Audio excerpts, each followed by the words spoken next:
हर खबर पर होगी आपकी पकड़। डाउनलोड कीजिए एबीपी लाइव ऐप।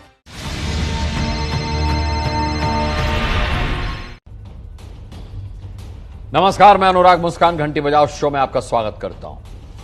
आज जो है वो आपको एग्जाम फीस की परीक्षा में नाकाम होते देश के बच्चों, उनके गरीब माता पिता की कहानी देखकर फीस बढ़ाकर शिक्षा का हक छीनने वालों की जोरदार घंटी बजानी है। देखिए, सरकारें क्या कहती हैं? सरकारें कहती हैं कि बच्चों की शिक्षा मुफ्त है। खासकर बेटियों को 12वीं पास होने पर देश के तमाम सरकारें जो हैं वो साइकिल, स्कूटी, लैपटॉप मुफ्त देने की बात करती हैं, है ना? यानी ये दिखाने की कोशिश होती है कि बच्चों की शिक्षा की कितनी चिंता है सरकारों को। लेकिन आपको जानकर हैरानी होगी कि देश में central board of secondary education यानी सीबीएसई की बढ़ाई हुई परीक्षा फीस न दे पाने के कारण दिल्ली के सरकारी स्कूल में 10वीं और 12वीं पढ़ने वाले गरीब घरों के बच्चों के माता पिता कर्ज में डूब रहे हैं। संवाददाता इला काजमी की एक्सक्लूसिव रिपोर्ट देखिए। सहमत हैं तो 8422840000 पर जोरदार घंटी बजाइएगा।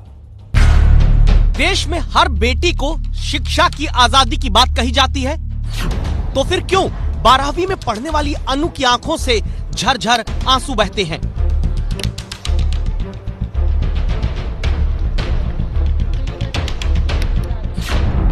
भारत में शिक्षा के अधिकार की बात सरकारें कहती हैं, तो फिर क्यों 12वीं में पढ़ने वाली मोहिनी की मां किरण देवी को अपनी बेटी को पढ़ाने में आंसू बहाने पड़ रहे हैं?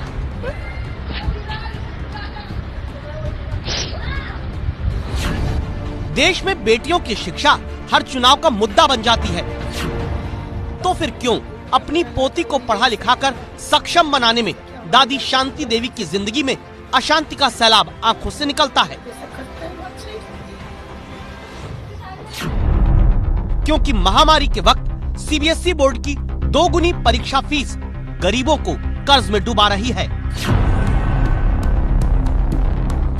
नहीं फीस भरते तो हम एग्जाम में भी नहीं बैठ पाते हैं। कर्जा लिया है मैंने तो ब्याज पे, पेपर में नहीं बैठेंगे हम कैसे पेपर देंगे? हम पूरी कोशिश कर रहे हैं। देखिए अभी इस टाइम हालात ऐसे हैं, आप समझ रहे हैं, टैक्स आना बिल्कुल बंद हो गया है। कुछ मदद नहीं मिल रही है। 2 दिन तो मेरी लड़कियां रोटी नहीं खाए जब मैंने बोल दिया कि मैं नहीं फीस भर पाऊंगी। टेंशन हो रही है क्योंकि घर में कुछ कोई कमाने वाला नहीं है। मेरी भी तबीयत खराब रहती है, मैं अपना दवाई भी नहीं करवा सकती आगे से।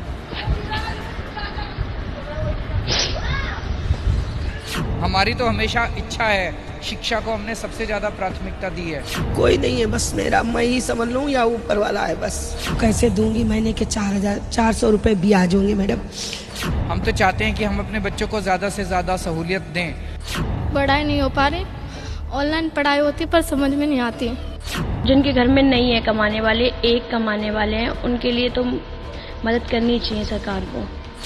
देश भर में एक बार फिर से जहां पर गतिविधियां शुरू हो चुकी हैं, वहीं दिल्ली के सरकारी स्कूलों में पढ़ने वाले बच्चे बड़े बड़े सपने देखते हैं, उनके हौसले बुलंद हैं, लेकिन कोरोना के बीच और लॉकडाउन के बीच कामकाज कम होने की वजह से उनके माँ बाप फीस भरने में असक्षम है। 10वीं और 12वीं की परीक्षाएं होने वाली है जल्द ही कोरोना के बीच में, और परीक्षाओं के लिए बच्चे तैयारियां कर रहे हैं। दिल्ली सरकार के स्कूलों में पढ़ने वाले लगभग 3 लाख के करीब बच्चे हैं जो फीस भरने में असमर्थ हैं, क्योंकि उनके जो माँ बाप हैं वो गरीब तबके से आते हैं, उनके पास इतने पैसे नहीं होते।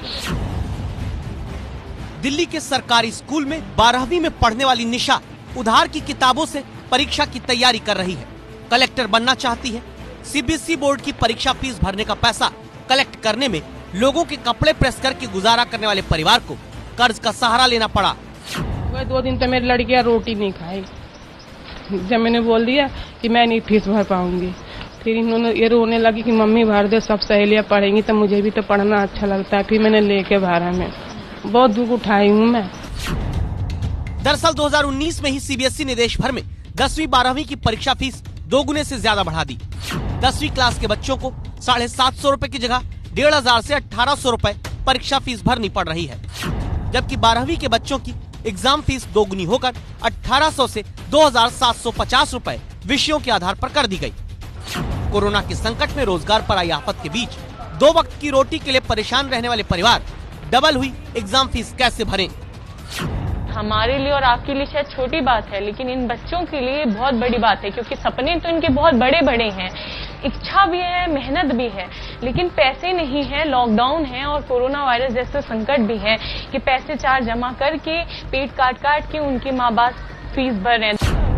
मेरे घर कितनी समस्या खराब, बहुत ज्यादा। बोला था कि जल्दी करोगे तभी परीक्षा में बैठा रहेंगे, और तो नहीं बैठा रहेंगे तो क्या करें। मैं इतना घर में पैसा तो है नहीं, सब बैठे हैं। लड़के का एक्सीडेंट हो गया, पढ़ने वाले का, वो भी बैठ गया। आगे थे मजदूरी करता है वो भी, आगे थे घर ऐसे ही चल रहा है, कर्जा लेके बस। इलाका आजमी का सिर्फ एक सवाल सुनकर सुधा देवी की आंखों के किनारे से आंसुओं की धार निकल पड़ी।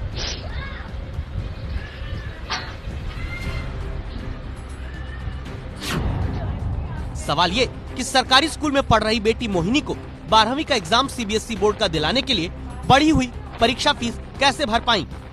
इतनी ज्यादा फीस कैसे भरी आपने, कहाँ से ली? कर्जा लिया है मैंने तो ब्याज पे। भरना पड़ेगा वो तो। कैसे भरेंगे आप?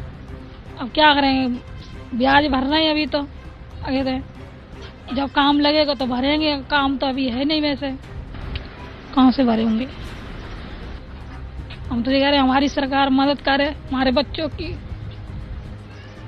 ना पति के पास काम है, ना घर वाले के, और ना बच्चों के पास काम है। गरीब का घर जहां एक ही कमरा, bedroom, study room, drawing room सब कुछ होता है, वहां रेहड़ी पर कपड़े बेचने वाले परिवार की बेटी को दोगुनी हुई एग्जाम फीस भरने के लिए कर्ज लेना पड़े तो सवाल कई उठते हैं। रखा है तुम्हारे सामने कपड़ा मेरा, आगे थे बच्ची भी मायूस हो गई होगी जब फीस नहीं भर पा रहे होंगे। बच्चे हो गए थे, कह रहे मम्मी जल्दी करो, नहीं तो हम पेपर में नहीं बैठेंगे, हम कैसे पेपर देंगे। कहते हाँ पढ़ने में सही है। क्या बोलूं मैं, मेरे घर कितनी समस्या खराब, बहुत ज्यादा। बच्ची को पढ़ाने के लिए इन परिवार की आंखों में आंसू लाने का जिम्मेदार कौन है? किसके कारण माएं अपनी बच्चियों को परीक्षा दिलाने के लिए ब्याज पर पैसा उठा रही हैं? जिम्मेदार दो लोग हैं, सीबीएसई जिसने फीस बढ़ाई और दिल्ली सरकार जिसने इस बार फीस का पैसा भरने से पल्ला झाड़ा। कैसे ये बताएंगे, लेकिन पहले देखिए दिल्ली के सरकारी स्कूल में 12वीं में पढ़ने वाली पूजा के घर को। गरीब का घर, एक शेल्फ और कुछ तस्वीरें, शीशे के ग्लास, चाय का कप और चम्मच का स्टैंड, यही शो पीस होता है गरीब के पास। सफाई कर्मचारी पिता महीने के 5,000 रुपए कमाते हैं। ऐसे परिवार को अगर एक झटके में 2,700 रुपए बेटी की परीक्षा फीस भरनी पड़े तो बेटी को पढ़ाएं या घर चलाएं। कितनी बड़ी रकम है ये तुम्हारे लिए? बड़ी है मैम, क्योंकि कम पूरे महीने लग जाता है इतने सारे पैसे के लिए। एक जगह ही इतने कम पैसे मिलते हैं, इसलिए ज्यादा ही बड़ी है। दरअसल सीबीएसई बोर्ड ने जब पिछली बार 10वीं 12वीं की परीक्षा फीस बढ़ाई तो दिल्ली सरकार ने बच्चों की परीक्षा फीस भरने का ऐलान किया था, लेकिन इस बार कोरोना के संकट के वक्त दिल्ली सरकार ने मुश्किल में फंसे गरीब परिवार के बच्चों की परीक्षा फीस भरने से हाथ पीछे खींच लिए। दिल्ली सरकार राज्य की शिक्षा नीति को सर्वश्रेष्ठ बताती है, लेकिन गरीब छात्रों के आंसू नहीं दिख पाती। चुनाव से पहले इन गरीब छात्रों की परीक्षा फीस दिल्ली सरकार द्वारा माफ करी गई थी, लेकिन इस साल जब गरीबों के ऊपर कोरोना और लॉकडाउन जैसी डबल मार पड़ी है और उन्हें सरकारी नीतियों की सबसे ज्यादा आवश्यकता है, तभी दिल्ली सरकार ने बजट ना होने का हवाला देते हुए अपने हाथ पीछे कर लिया। हम पूरी कोशिश कर रहे हैं। देखिए अभी इस टाइम हालात ऐसे हैं, आप समझ रहे हैं, टैक्स आना बिल्कुल बंद हो गया है। ऐसी हालत के अंदर हम सब लोगों को इस मुसीबत में मिलके सामना करना है। तो अगर हमारी तो हमेशा इच्छा है, शिक्षा को हमने सबसे ज़्यादा प्राथमिकता दी है। हम तो चाहते हैं कि हम अपने बच्चों को ज़्यादा से ज़्यादा सहूलियत दें, तो जो भी बन पड़ेगा हम करेंगे। बजट के नाम पर दिल्ली सरकार ने सीबीएसई बोर्ड के सरकारी स्कूलों के गरीब बच्चों की मदद से इनकार किया। तब parents forum for meaningful education नाम के एनजीओ ने दिल्ली हाईकोर्ट में याचिका दायर की। अदालत ने केंद्र, सीबीएसई बोर्ड और दिल्ली सरकार से जवाब मांगा। पूछा आखिर क्यों गरीब बच्चों की शिक्षा से जुड़े मुद्दे पर कोई रास्ता नहीं निकाला जा रहा है। अभी रिसेंटली दिल्ली सरकार ने जो है 15 करोड़ रुपए जो है एक राज्य को दिया है फ्लड के सिलसिले के अंदर है। हम उसके अपोज नहीं है कि क्यों फ्लड के, लेकिन सवाल ये है कि आपकी प्रायोरिटी क्या है? आपकी प्रायोरिटी ये होनी चाहिए कि इन बच्चों की फीस और इंटरेस्टिंग ये है कि जो टीचर्स की ट्रेनिंग पे पैसा करना था वो बचा लिया इन्होंने। मिड डे मील जो है 8 लाख बच्चों को मिड डे मील इन्होंने नहीं दिया इन दिनों है। यूनिफॉर्म भी इन्होंने नहीं दी 8 लाख बच्चों को। तो वो जो सारा पैसा इन्होंने बचाया है, कम से कम ये बच्चों की फीस तो सीबीएसई में दे देते ना है, लेकिन नहीं दिया इन्होंने। तो ये बहुत मतलब दुख की बात है। देश के ज्यादातर राज्यों में स्टेट बोर्ड के ही सरकारी स्कूल चलते हैं, लेकिन दिल्ली के सरकारी स्कूल सीबीएसई बोर्ड के तहत चलते हैं। ऐसे में जब सीबीएसई बोर्ड ने परीक्षा की फीस बढ़ाई तो दिल्ली के सरकारी स्कूल में पढ़ने वाले गरीब बच्चे परेशान हो गए। और जब न परीक्षा कराने वाले बोर्ड और न ही अब तक जिम्मेदारी उठाने वाली दिल्ली सरकार से कोई मदद मिली तो कीर्ति की बूढ़ी दादी शांति देवी को अपनी पोती के लिए कर्ज पर परीक्षा फीस भरने का पैसा उठाना पड़ा। कोई नहीं है, बस मेरा मैं ही समझ लूं या ऊपर वाला है बस। फ्रेंड से ली थी पर क्या नाम है वो फेल हो गई तो उसने वापसी ले ली।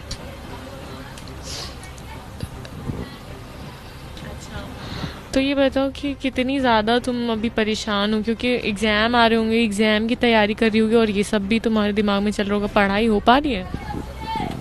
पढ़ाई नहीं हो पा रही। बहुत जगह दौड़ी, उसके बाद किसी से पैसे बोले तो उसने बोला मैं 10 रुपया सैकड़ा लूँगा।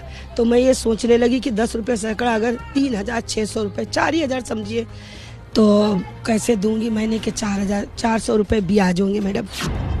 इसीलिए आज एबीपी न्यूज की राय है, शिक्षा मुफ्त सरकारी स्कूल में देने की बात करते हैं तो महंगी परीक्षा फीस का रोड़ा हटाया जाए। दिल्ली के सरकारी स्कूलों में बढ़ी हुई परीक्षा फीस बोर्ड हटाए या सरकार खुद भरे। आप इस राय से सहमत हैं तो 8422840000 पर घंटी बजाइए। बच्चे पढ़ाई करें तो परीक्षा की फीस भरने के लिए संकट में डाल दिए जाते हैं, है ना। और फिर बच्चे पढ़ लिख कर डॉक्टर बन जाएं तो सैलरी के लिए सियासत में पीसे जाते हैं। दिल्ली के हिंदू राव अस्पताल के 300 से ज्यादा डॉक्टर्स 25 दिन से अपने हक का वेतन पाने के लिए हड़ताल कर रहे हैं। घंटी बजाओ शो लगातार ये मुद्दा उठा रहा है।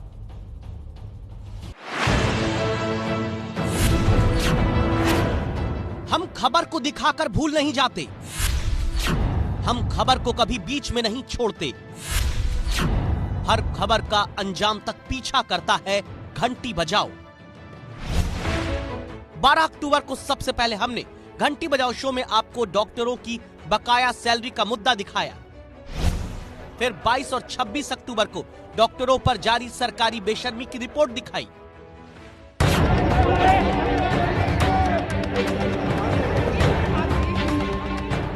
लेकिन 25 दिन से दिल्ली सरकार और बीजेपी शासित एमसीडी बेशर्मी की चादर ओढ़े चैन की नींद सोते रहे। 15 दिन के अंदर दिल्ली में सरकारी अस्पताल के रेजिडेंट डॉक्टरों के साथ सीनियर डॉक्टर्स ने भी जब मोर्चा खोला तो नगर निगम की नींद खुली। उत्तरी नगर निगम के मेयर जयप्रकाश हिंदू राव अस्पताल में सैलरी न मिलने पर हड़ताल करने को मजबूर हुए डॉक्टरों से मिलने पहुंचे, मगर डॉक्टरों को सैलरी मिली क्या?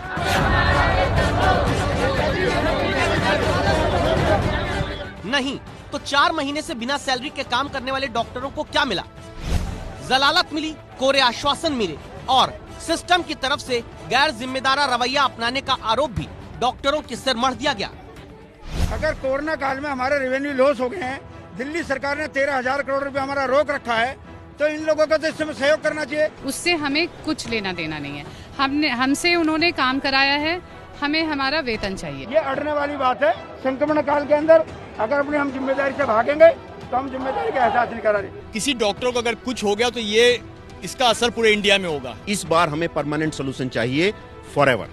1 महीने की गई थी आज से 10 दिन पहले, और 2 महीने की आज मैं शाम को दे दूंगा, उसके अलावा क्या चाहिए? 15 दिन आज दे देंगे, 15 दिन अगली बार दे देंगे। ये तो डॉक्टरों के साथ नाइंसाफी और जलालत है। ऐसा लगा मानो ये डॉक्टर सैलरी नहीं भीख मांग रहे हो। पैसे की तो व्यवस्था करनी पड़ेगी ना। तो गलत चलाने दो।